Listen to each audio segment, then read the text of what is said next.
যখন বাংলাদেশে ছাত্র আন্দোলন তুঙ্গে তখন প্রবাসী যারা কাজ করতেন বিশেষ করে দুবাইয়ে তারা কিন্তু এই ছাত্র আন্দোলনের সঙ্গে সংহতি জানিয়েছিলেন। একই সঙ্গে তারা বাংলাদেশে রেমিটেন্স পাঠানোর বন্ধের ঘোষণা দিয়েছিলেন। কিন্তু এই কর্মসূচির পরেই তাদের যেটি করা হয়েছে, অনেকেই এখন দুবাইয়ে নিখোঁজ রয়েছেন, প্রবাসীও অনেকেই নিখোঁজ রয়েছেন। এখানে যে যারা মানববন্ধন করছেন এই নিখোঁজ পরিবারের পরিজনরা, তারা বলছেন শুধু দুবাইয়ে 57 জন নিখোঁজই নন, মালয়েশিয়াতে অনেকেই প্রবাসী নিখোঁজ রয়েছেন। এবং এখানে স্বজনরা যেটি অভিযোগ করছেন তারা আসলে কোথায় রয়েছেন, তাদেরকে কোথায় আটক রাখা হয়েছে তারা আসলে কেউই জানেন না। এবং আজকে এই রাজু ভাস্কর্যের সামনে তারা মানববন্ধন থেকে এসব প্রবাসীদের তারা মুক্তির দাবি জানিয়েছেন। যাদের খোঁজ পাওয়া যাচ্ছে না তারা কোথায় রয়েছেন সেটাও জানবার জন্য তারা বাংলাদেশ সরকারের যে অন্তর্বর্তীকালীন সরকার গঠন করা হয়েছে তাদের কাছেও তারা অনুরোধ জানিয়েছেন এবং দাবি জানিয়েছেন। আমি এই মুহূর্তে দাঁড়িয়ে রয়েছি টিএসসির রাজু ভাস্কর্যের সামনে। এখানে মানববন্ধন চলছে, এখানে অনেকেই আসছেন। তারা বলছেন যে যারা রেমিটেন্স যোদ্ধারা রয়েছেন তারা যারা এখন আটক রয়েছেন তাদেরকে মুক্তি দেওয়া হোক, এটা তারা বলছেন। এবং এখানে foundation for law and development এই ব্যানারে এখানে অনেকেই জড়ো হয়েছেন। 57 জন অজ্ঞাত যারা রেমিটেন্স যোদ্ধা তাদেরকে অজ্ঞাত স্থানে নিয়ে যাওয়া হয়েছে, তাদেরকে আটক রাখা হয়েছে, এরকম তারা অভিযোগ করছেন। এবং তারা এখানে অনেক ধরনের ব্যানার এবং স্লোগান সম্বলিত তারা প্ল্যাকার্ড বহন করছে। সেখানে লেখা রয়েছে টিকিট সিন্ডিকেটকারীদের দৃষ্টান্তমূলক শাস্তি চাই এবং টিকিটের মূল্য সহনশীল চাই, দালাল মুক্ত প্রবাস চাই, রিক্রুটিং ও ট্রাভেল এজেন্সিগুলোর মনিটরিং এবং স্বচ্ছ তদারকি চাই, এটা তারা বলছেন। একই সঙ্গে প্রবাস বান্ধব এয়ারপোর্ট, এম্বাসি, কনসুলেন্ট, পাসপোর্ট অফিস বাস্তবায়ন চাই, তারা বলছেন। এবং রাষ্ট্রীয় ষড়যন্ত্রের শিকার এখানে লেখা দিচ্ছি আমরা ইঞ্জিনিয়ার সালাউদ্দিন ও রাফসান আলী ভাইয়ের ক্ষতিপূরণ, পুনর্বাসন এবং দোষীদের দৃষ্টান্তমূলক শাস্তি চাই। এরা এখান থেকে এসেছেন, বাংলাদেশ প্রবাসী অধিকার ঐক্য পরিষদ থেকে এসেছেন। এখানে যারা যাদের স্বজন নিখোঁজ রয়েছেন তাদের সাথে আমরা কথা বলবো। এখানে একজন আমরা স্বজনকে দেখতে পাচ্ছি, তার স্বামীর কোনো খোঁজ পাওয়া যাচ্ছে না।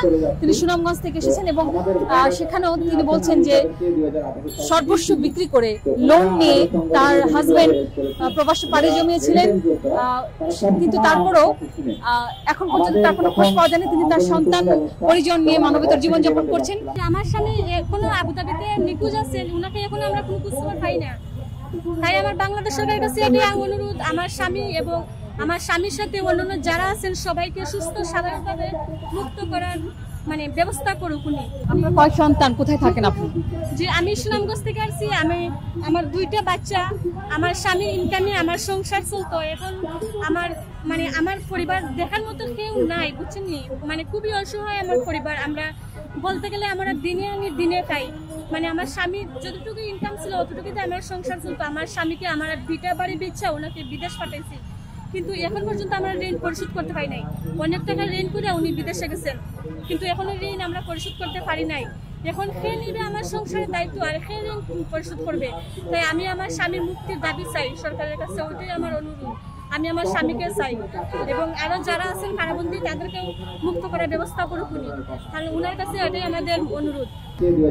সর্বস্ব বিক্রি করে লোন নিয়ে তার হাজবেন্ড প্রবাসে পাড়ি জমিয়েছিলেন, কিন্তু তারপরও এখন পর্যন্ত তার কোনো খোঁজ পাওয়া যায়নি। তিনি তার সন্তান পরিজন নিয়ে মানবেতর জীবনযাপন করছেন।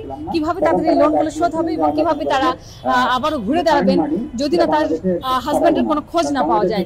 আরেকজন বলছিলেন যে তার হাজবেন্ডের সঙ্গে যদিও তার কথা হয়েছে পরবর্তীতে অনেকদিন পরে, কিন্তু এখন পর্যন্ত তার হাজবেন্ডকে মুক্তি দেওয়া হয়নি। আমার হাজবেন্ড হচ্ছে ফেস দ্য পিপল নামে একটা পেজ আছে, ওই পেজে লাইভ করেছিল আর বিভিন্ন পোস্ট করেছিল ছাত্রদের পক্ষ হয়ে। বাট দুবাইতে ফিজিক্যালি যারা আন্দোলন করেছে ফিজিক্যালি জয়েন করেনি, বাট সে সোশ্যাল মিডিয়াতে ছাত্রদের পক্ষ হয়ে বিভিন্ন ধরনের পোস্ট করতো।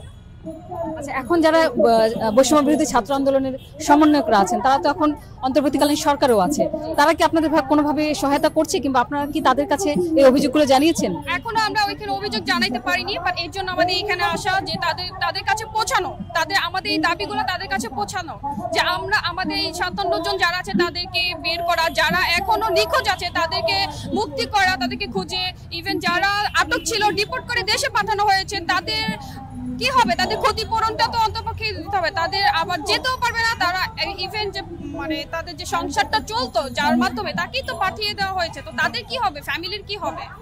আমরা তো ভুক্তভোগী এখন, তো আমাদেরকে তো দেখতে হবে সরকারের এখন।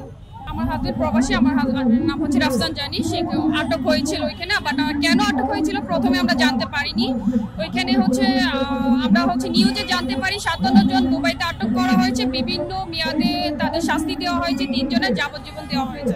বাট আমার হাজবেন্ড যখন ধরা হয় 22 তারিখে রাতে, তখন আমাদের বাংলাদেশে নেট ছিল না, যার জন্য আমরা যোগাযোগ করতে পারিনি। আমরা নেট আসার পরে তার রুমমেট থেকে জানতে পারি তাকে সিআইডি বলে 4-5 জন রুম থেকে ধরে নিয়ে যায়। বাট কোথায় নিয়ে গেছে, আদৌ সিআইডি নিয়েছে না বেঁচে আছে, আমরা কোনোভাবেই জানতে পারিনি। আমরা ওইখানে যারা যারা ছিল পরিচিত তাদের সাথে যোগাযোগ করি, তারা কেউ জানতে পারি নাই। দেন আমি দুবাই দূতাবাসে নক করি, নক করার পর অনেকদিন পর আমাকে ওরা অ্যান্সার দেয় যে সেন্ট্রাল জেলে রাফসান জানি নামে কেউ নাই। তখন আমরা হতাশ হয়ে পড়ি, আদৌ কেউ জেলে আছে না কেউ ধরে ওকে মেরে ফেললো। মানে আমাদের একটা আতঙ্ক ছিল, আমরা খুবই দুশ্চিন্তার মধ্যে ছিলাম যে আদৌ কোথায় গিয়েছে রাফসান জানি। আমরা বিভিন্ন ভাবে যোগাযোগ করার ট্রাই করছি, কোনোভাবেই পাইনি। সে 22 দিন পরে আন্ডারগ্রাউন্ড থেকে বের হয়ে আমাকে নক করেছে যে আমাকে ডিপোর্ট করে পাঠানো হয়েছে, আমাকে 22 দিন আন্ডারগ্রাউন্ডে রাখা হয়েছিল। তো কেন রাখা হয়েছিল সে এখনো জানতে পারেনি, তাকে কেন ধরে নিয়ে হয়েছে, কেন তাকে জেলে রাখা হয়েছে। তো ওইখানে আমরা এখনো জানতে পারিনি, আমাদেরকে ডিপোর্ট করে পাঠানো হয়েছে। আমাদের তো অনেক স্বপ্ন নিয়ে গিয়েছে ওইখানে, তারা এখন যে ডিপোর্ট করে পাঠানো হয়েছে তাদের ফিউচার কি, আমাদের ফিউচার কি, আমরা তো নিঃস্ব, তার মাধ্যমেই তো আমাদের সংসার চলছে, আমাদের কি হবে, আমাদের দায়িত্ব এখন কে নেবে। রাষ্ট্রীয় ভাবে ষড়যন্ত্র করে আমার হাজবেন্ডকে ধরানো হয়েছে। বিএম জামাল যে আছে কনসুলেট, উনি কিছু লিস্ট দিয়েছে যে এদেরকে ধরতে হবে, কারণ আমাদের হাজবেন্ড রেমিটেন্স যোদ্ধাদের বলেছিল যে এখানে বাংলাদেশের যেন কোনো ব্যাংকে টাকা পাঠানো না হয়, তাদের এই বৈষম্য বিরোধী যে গ্রুপটা আছে, হ্যাঁ, তো ওইখান থেকে মানে কিছু লিস্ট তাদের পাঠানো হয় যে এরা জঙ্গি বা জামাত শিবির এসব বলে তাদেরকে ধরানো হয়েছে। তো আমরা তো এখন বিচার চাবো, কেন তাদের এইভাবে ক্ষতিটা করলো, আমাদের ক্ষতিপূরণটা কে দিবে। আরো আমাদের 57 ভাই আছে এখনো তারা ছাড়া পায়নি, অনেকে নিখোঁজ আছে, তাদের খবর জানা যাচ্ছে না। তো আমরা চাই তাদের মুক্তি হোক, তাদেরকে মুক্তি করা হোক, বাংলাদেশ সরকার থেকে ওইখানে আবেদন করা হোক যাতে আমাদের ওইখানে ভাই যারা আছে আটক আছে তাদের ফ্যামিলির কথা ভেবে তাদের কি অবস্থা, তারা যেখানে রাখা হয় আন্ডারগ্রাউন্ডে সেখানে খুবই কষ্ট, আয়নাঘর যেটা বাংলাদেশে বলা হয় সেম ওই রকমই আরো কষ্ট এখানে। তো তাদের মুক্তি, ইভেন আমরা যারা রাষ্ট্রীয়ভাবে ষড়যন্ত্রভাবে ওইখানে আটক করা হয়েছে তাদের ক্ষতিপূরণ এবং যারা দিয়েছে তাদের শাস্তি আমরা দাবি করছি। তার হাজবেন্ডের সঙ্গে যদিও তার কথা হয়েছে পরবর্তীতে অনেকদিন পরে, কিন্তু এখন পর্যন্ত তার হাজবেন্ডকে মুক্তি দেওয়া হয়নি। আমি একটু একজনের সাথে কথা বলতে চাই, এখানে যারা মানববন্ধন করছেন, এখানে আপনার কোথা থেকে এসেছেন, কি দাবি নিয়ে এসেছেন? আমি দুবাই থাকতাম, তো আমি দুবাই প্রবাসী। আমাকে এই কোটা আন্দোলন ইস্যুতে বাংলাদেশ কনসুলেট জেনারেল দুবাইতে যিনি বিএম জামাল এবং আমার ব্যক্তিগত শত্রু, এরা মিলে আমার সাথে চক্রান্ত করে আমাকে ডিপোর্ট করায় Dubai government special security force দিয়ে। এই বিষয়ে আমার কথা বলার আছে। তো যেটা হচ্ছে যে আমাদের দাবি যে আমরা যারা প্রবাসী তারা ক্রমান্বয়ে আমরা অবহেলিত ছিলাম, কিন্তু এই কোটা আন্দোলনে আমার যে ভাইয়েরা আজকে কারাবন্দী বা যাদেরকে ডিপোর্ট করা হয়েছে তাদের ব্যাপারটা রিয়েলাইজেশন হচ্ছে যে আমরা যারা প্রবাসে কারাবন্দী তারা কেন কারাবন্দী। আজকে যখন আমার দেশ ব্ল্যাক আউটে ছিল, এই গত জুলাইতে আমার দেশ যখন ব্ল্যাকআউট হয় তখন কিন্তু এই পুরো প্রবাস থেকে আমরা 1.5 কোটি প্রবাসী আমরা কিন্তু পুরো দেশকে নেতৃত্ব দিছি, পুরো দেশের হয়ে আমরা কিন্তু আমাদের অবস্থান জাহির করছি আমার দেশ ভালো নাই। তো আবেগ আপ্লুত হয়ে এই মিডল ইস্টের যে রাজতন্ত্র যে দেশগুলো ওইখানে তারা ভুলবশত হয়তো মিটিং মিছিল করছে, কিন্তু এটা কেন করছে? অবশ্যই দেশকে ভালোবাসার স্বার্থ বিধায় তারা এটা করছে। এবং যে সময় তারা এই লাইফটাতে সম্পৃক্ত ছিল, তারা যখন মিটিং মিছিলে সম্পৃক্ত ছিল, তখন আমার দেশের ভবিষ্যৎ কোথায় যাবে কোথায় যাচ্ছে এটা আমরা কেউ জানতাম না। এই স্বৈরাচারের পতন হবে কিনা তাও জানতাম না। শুধু আমরা জানতাম আমরা আমার দেশকে ভালোবাসি, আমার ভাই বোনদেরকে গুলি করে মারা হচ্ছে। তো এই বিষয়টা রিয়ালাইজ করতে হবে। আমি একটা দুঃখের সাথে একটা বিষয় আপনাদের কাছে বলতে চাই, সেটা খুবই দুঃখের সাথে বলতে চাই। গত 19 আগস্ট চ্যানেল 24 এর সিনিয়র রিপোর্টার মোহাম্মদ সম্রাট ভাই, তিনি প্রবাসী কল্যাণ মন্ত্রণালয়ে গিয়েছিলেন প্রধান সচিবের সাথে আমাদের বিষয়টা নিয়ে কথা বলতে। তিনি ওইখানে কোনো কথা বলার জন্য তিনি কোনো অপিনিয়নই দেয় নাই, তিনি তার বিষয়টা নিয়ে এই বিষয়টা নিয়ে তিনি কোনো মুখই খুলে নাই। তাহলে এখানে কি বোঝা যাচ্ছে?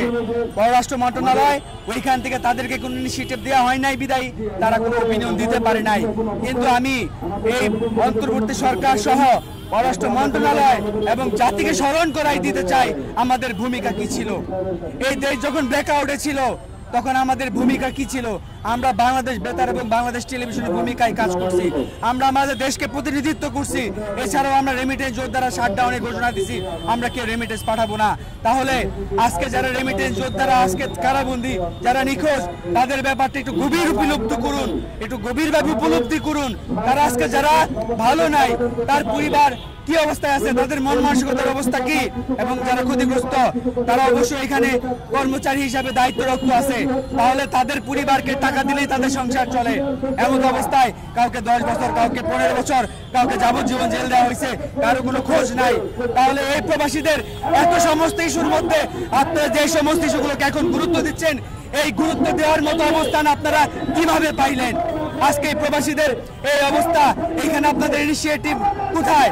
আপনারা বিষয়টা ইগনোর করতেছেন সেটা আমি বলি না, কিন্তু এটা লেন্দি করার কোনো সুযোগ নাই, এটা লেন্দি করার কোনো সুযোগ নাই।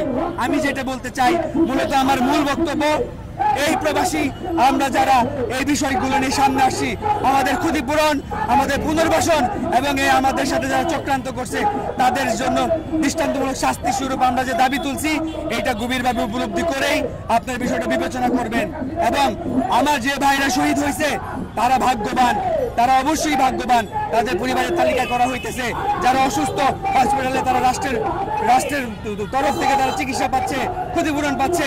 কিন্তু আমার যে ভাইরা এই দেশকে ভালোবাসার কারণে আজকে ক্ষতিগ্রস্ত, তাদের ব্যাপারে আপনাদের যথোপযুক্ত সিদ্ধান্ত চাই, এটাই আমাদের মূল দাবি। আসলে তারা এই মানববন্ধন থেকে দাবি তুলেছেন বাংলাদেশের এই মুহূর্তে যে অন্তর্বর্তীকালীন সরকার রয়েছে এবং একসঙ্গে পররাষ্ট্র মন্ত্রণালয় রয়েছে, তারা যাতে এই প্রবাসী যারা রেমিটেন্স যোদ্ধারা, তারা সেই সময় যখন বাংলাদেশ ক্রান্তি লগ্নে ছিল তখন যারা এই আন্দোলনকে সমর্থন জানিয়ে রেমিটেন্স পাঠানো বন্ধ করে দিয়েছিলেন, তাদেরকে যে নিখোঁজ আটক করা হয়েছে কিংবা যাদেরকে কারাবন্দী করা হয়েছে কিংবা এখনো পর্যন্ত যারা নিখোঁজ রয়েছেন, তাদের মুক্তির ব্যাপারে এবং তাদের পরিজনের কাছে ফিরিয়ে দেওয়া, একই সঙ্গে তাদের পুনর্বাসন এবং ক্ষতিপূরণ দেওয়ার দাবি জানিয়েছেন তারা মানববন্ধন থেকে।